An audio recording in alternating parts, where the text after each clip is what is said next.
সামনে সামনে আসুন না স্যার দেখি দাদা একটু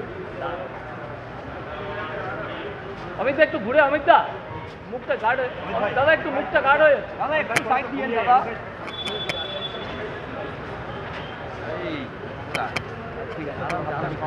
सर जस्ट অনুরাগ জি सिंगल आदमी संभव होगा सर? इकट्ठे ही कर लो यार, हाँ। बाद में कर दूंगा आपको। अनुराग जी अभिषेक बंदोपाध्याय के हेलीकॉप्टर के ऊपर आईटी का रेड हुआ क्या किस चीज़ को लेके रेड हुआ? सर कल तृणमूल का दावा है कि आईटी सर इनकम टैक्स ने कल अभिषेक बनर्जी का जो चॉपर है जिसमें फ्लाइट का ये चल रहा था तो उसमें ट्रायल चल रहा था उसमें इन्होंने रेड किया है इनकम टैक्स डिपार्टमेंट बताएगा। और आप लोग जो एक्यूज़ कर रहे हैं स्टेट गवर्नमेंट को कि यहाँ पे safe haven for the terrorist ये बन गया है और but state government is claiming that 2 घंटे के अंदर में टेररिस्ट को यहाँ पे वो लोग किया है, तो इसको आप किस तरह से देख रहे हैं? NIA और सेंट्रल एजेंसीज तो दूसरे स्टेटों में भी ऐसा करती है, तो what is the special for West Bengal? एक नहीं अनेक उदाहरण मिलते हैं कि कैसे ममता बनर्जी जी की सरकार में पश्चिम बंगाल उन लोगों के जो उपद्रवी हैं, आतंकवादी घटनाओं में शामिल हैं, ऐसे लोगों को शरण क्यों मिलती है? हर तरह के वो लोग जो राष्ट्र विरोधी ताकतें हैं, जो महिलाओं के प्रति अत्याचार भी करते हैं, जो भ्रष्टाचार भी करते हैं, इन सबको संरक्षण कहीं पर मिलता है तो ममता बनर्जी जी की नाक तले पश्चिम बंगाल में मिलता है। ये संरक्षण पश्चिम बंगाल में क्यों मिलता है? भ्रष्टाचार के नए रिकॉर्ड पश्चिम बंगाल में बने, इनके मंत्रियों के घर पे करोड़ों रुपए पकड़े गए, महिला अपराध में तृणमूल के नेताओं का नाम आया, उनको संरक्षण देने में इनकी सरकार का नाम आया।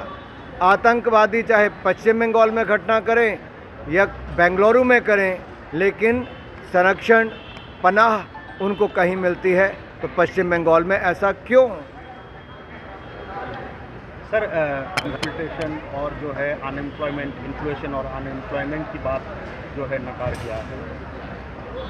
मुझे लगता है श्रीमान राहुल गांधी जी अगर यूपीए के कार्यकाल को देखेंगे तो 2013-14 में भी जब वो सत्ता से जा रहे थे तब भी 13% महंगाई दर थी, 13%। आज दुनिया के कई हिस्सों में जंग छिड़ी है, उसके बावजूद जहां पश्चिम देशों में महंगाई दर बहुत बढ़ गई, उसकी तुलना में महंगाई दर बहुत नियंत्रण में भारत में है। मोदी सरकार ने हर वो कदम उठाए कि गरीब की थाली अनाज से भरी रहे, ना अनाज की कमी आने दी, ना मुफ्त इलाज की। पक्के मकान भी दिए तो शौचालय से लेके बिजली और रसोई गैस के सिलेंडर भी दिए। ये मोदी सरकार ने किया, जहां 25 करोड़ गरीबों को गरीबी रेखा से बाहर निकाला, 43 करोड़ मुद्रा लोन देकर अपने पांव पर खड़ा होने का अवसर दिया, और अब आगे उसकी राशि को दुगना करने का काम, यानी कि 20 लाख रुपया, 10 लाख वाले को 20 लाख कर देंगे, मोदी सरकार ने तय किया है। और यही नहीं, हमने इसके अलावा पिछले 6 सालों में 7 करोड़ 60 लाख लोगों ने EPFO में रजिस्ट्रेशन की। इससे पता चलता है फॉर्मल इकॉनमी में भी रोजगार के बड़े अवसर बढ़े हैं।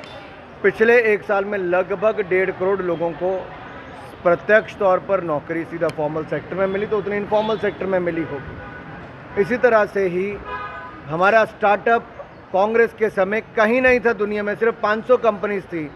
आज 1,20,000 स्टार्टअप्स और दुनिया में तीसरा स्थान भारत का है। श्रीमान राहुल गांधी जी, अगर आपकी सरकार होती तो ना मंगलयान मिशन सफल होता कभी, ना चंद्रयान मिशन सफल होता, ना ही आप कभी गगनयान के बारे में सोचते, क्योंकि कांग्रेस तो वो सोचती है जो विदेशी ताकतें देश के बारे में सोचती हैं। इसलिए कांग्रेस चाहती है कि न्यूक्लियर वेपन्स को भारत से ख़त्म कर दिया जाए। ये कैसी सोच है अपने ही देश को कमज़ोर करने की? राहुल गांधी जी का एजेंडा, कांग्रेस का एजेंडा भारत को कमज़ोर करने का क्यों है? ये किन विदेशी ताकतों के हाथ में फिर खेल रहे हैं? यूँ क्यों भारत की सुरक्षा की दृष्टि से इन्होंने अपने 10 साल में तो कमज़ोर किया ही।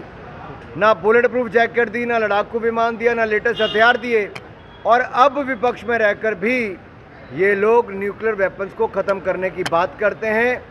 कहीं ना कहीं दाल में कुछ काला है। कांग्रेस के मैनिफेस्टो में विदेशी ताकतों का हाथ दिखता है। सर